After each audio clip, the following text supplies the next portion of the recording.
ကိုယ့်ရဲ့အတိတ်ကချစ်သူရေးစားအိမ်အောင်ဘက်ဒါမှမဟုတ်လက်ရှိပြစ္ဆုတ်ပံမှာရှိနေတဲ့လက်ရှိတွဲနေတယ်ပေါ့နော်ချစ်သူရေးစားအိမ်အောင်ဘက်ဘယ်သူကိုမဆိုကိုယ့်ရဲ့ energetic field ကိုခေါ်ပြီးတော့မှ relationship healing လေးလုပ်ကြရအောင်နော်အရင်ဦးဆုံးကိုကတိတ်ဆိတ်အေးချမ်းတဲ့နေရာအနှောက်အယှက်ဘယ်သူမှမပြုတ်နိုင်တဲ့နေရာမျိုးမှာအေးအေးဆေးဆေးနှစ်ချက်ကလေးနှစ်ဖက်တက်ပြီးတော့မှထိုင်ရင်းနဲ့အရင်ဆုံးကိုယ့်ရဲ့စိတ်ကလေးတွေတည်ငြိမ်အောင်အရင်လှုပ်လိုက်ရအောင်နော်အတွေးတွေအားလုံးကိုရက်ပြီးတော့မှအခုအသက်ရှူသွင်းရှူထုတ်လေးမှာပဲအာရုံပြုလိုက်ရအောင်အသက်ကလေးကိုဖြည်းဖြည်းနဲ့မှန်မှန်လေးရှည်ရှည်လေးရှူသွင်းလိုက်မယ်ပြီးရင်အသက်ကိုအောင့်ထားမယ်4 3 2 1အသက်ကိုပါးစပ်ကနေဖြည်းဖြည်းချင်းအရှိပြန်ရှူထုတ်ပါမယ်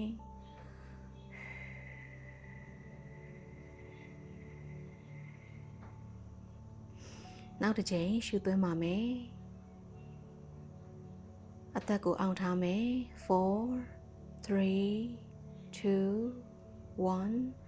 ပါးစပ်ကနေဖြည်းဖြည်းချင်းရှိရှိလေးပြန်ပြီးတော့ရှူထုတ်ပါမယ်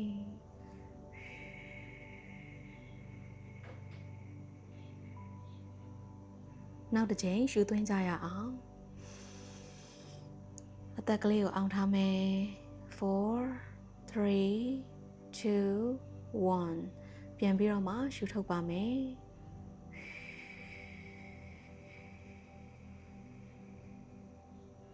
အခုမိတ်ဆွေရဲ့ရင်ညွန့်အလဲတဲ့နေရာလေးအာရုံပြုထားပေးပါအဲ့ဒီနေရာမှာ heart chakra ရှိပါတယ်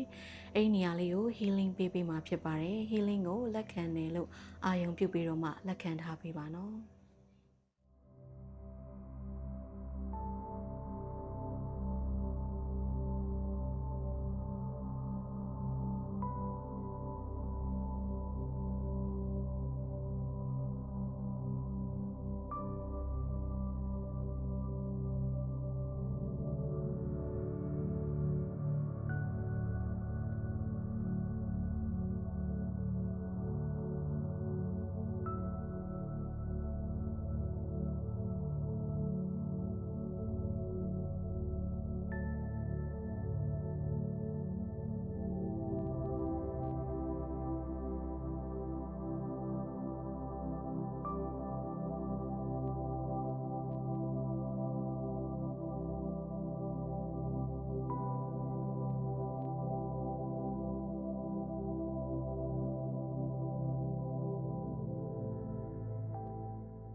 အခုမိတ်ဆွေရဲ့စီးစက်နေရစီ